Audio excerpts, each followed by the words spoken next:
Hi అండి, నమస్తే. Welcome back to our channel. అందరూ ఎలా ఉన్నారు? బాగున్నారా? నేను కూడా చాలా బాగున్నాను. మీ అందరూ బాగుండాలని కోరుకుంటున్నాను.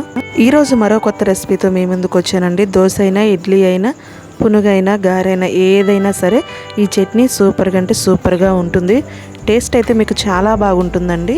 టిఫిన్స్లోకి అవసరమైన కొత్తిమీర చట్నీ సింపుల్గా చాలా తక్కువ ఇంగ్రీడియంట్స్తో ఎలా రెడీ చేసుకోవాలో చూపించబోతున్నాను. ప్రాసెస్ చూసే ముందు మన ఛానల్ని ఎవరైనా కొత్తగా చూస్తున్నట్లయితే ప్లీజ్ సబ్స్క్రైబ్ చేసుకోండి. పక్కనే ఉన్న బెల్ని క్లిక్ చేసి ఆల్ అనే ఆప్షన్ని ఆన్ చేసుకోండి. ఇంకా ఆలస్యం చేయకుండా ప్రాసెస్ అయితే చూసేద్దాం. ముందుగా స్టవ్ వెలిగించుకొని స్టవ్ పైన మందపాటి కడాయి పెట్టుకొని ఒక 3 టేబుల్ స్పూన్స్ వరకు ఆయిల్ వేసుకోవాలి. ఆయిల్ కొంచెం హీట్ అయిన తర్వాత ముందుగా కట్ చేసుకున్న టమాటా ముక్కలు వేసుకోవాలి. ఇక్కడ నేను 5 టమాటాలు తీసుకొని ఒక్కొక్కటి 4 ముక్కలుగా చేసుకున్నానండి. తర్వాత శుభ్రంగా కడిగి సన్నగా తరిగిన కొత్తిమీర ఒక పెద్ద కప్పు నిండా వేసుకోవాలి. కాడలతో సహా వేసుకోండి, మీకు టేస్ట్ చాలా బాగొస్తుంది. తర్వాత మీ కారానికి సరిపడా పచ్చిమిర్చి యాడ్ చేసుకోవాలి. ఇక్కడ నేను వచ్చేసి 10 పచ్చిమిర్చి వేసుకున్నానండి. ఇప్పుడు ఇవన్నీ ఆయిల్లో కలిసేలాగా ఒకసారి బాగా కలుపుకోండి. ఇప్పుడు స్టవ్ని మీడియం ఫ్లేమ్లో ఉంచి మధ్య మధ్యలో కలుపుతూ మాడిపోకుండా మూత పెట్టి ఇవన్నీ కూడా పూర్తిగా మగ్గేంత వరకు కూడా ఉడికించాలి. చూడండి, ఇప్పుడు మనకి 50% వరకు ఉడికాయండి. ఇప్పుడు ఒకసారి మూత తీసి బాగా కలుపుకోండి. కలుపుకున్న తర్వాత ఒక చిన్న నిమ్మకాయ సైజు అంతా చింతపండును వేసుకోవాలి.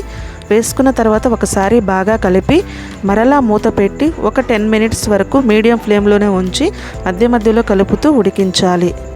ఇప్పుడు ఒకసారి మూత తీసి చెక్ చేసుకుందామండి. చూడండి, టమాటా, పచ్చిమిర్చి, కొత్తిమీర మనకి పూర్తిగా మగ్గిపోయాయి. ఇప్పుడు ఒకసారి బాగా కలుపుకొని స్టవ్ ఆఫ్ చేసుకొని పక్కకు దించి పూర్తిగా చల్లార్చుకోవాలి. చూడండి, మనకి టమాటా, పచ్చిమిర్చి ఇవంతా కూడా పూర్తిగా చల్లారిపోయాయండి. ఇప్పుడు ఒక మిక్సీ జార్ తీసుకొని ఇవన్నీ కూడా మిక్సీ జార్లో వేసుకోవాలి. ఇప్పుడు మీ రుచికి సరిపడా రాళ్ళ ఉప్పు వేసుకోవాలి. మీకు ఇక్కడ రాళ్ళ ఉప్పు అయితేనే పచ్చడి టేస్ట్ చాలా బాగొస్తుందండి. ఇప్పుడు 1 స్పూను జీలకర్ర కూడా వేసుకోవాలి. తర్వాత 5-6 చున్నుల్లిపాయలు కూడా యాడ్ చేసుకొని మూత పెట్టి పల్స్ మోడ్లో పచ్చడిని మెత్తగా గ్రైండ్ చేసుకోవాలి. చూడండి, చట్నీ అనేది నేను మిక్సీ పట్టానండి. చూడండి, చక్కగా మెదిగిపోయింది. ఈ కన్సిస్టెన్సీ వస్తే మీకు పచ్చడి చాలా టేస్ట్గా ఉంటుంది. అంతేనండి, ఎంతో టేస్టీ అయినా ఏ టిఫిన్స్లోకైనా సూపర్గా ఉండే కొత్తిమీర చట్నీ రెడీ అయినట్లే. మరి మీకు కూడా ఈ చట్నీ నచ్చిందా? నచ్చినట్లయితే తప్పకుండా ట్రై చేయండి. ట్రై చేసిన తర్వాత టేస్ట్ ఎలా వచ్చిందనేది కామెంట్ చేసి చెప్పడం మర్చిపోవద్దు.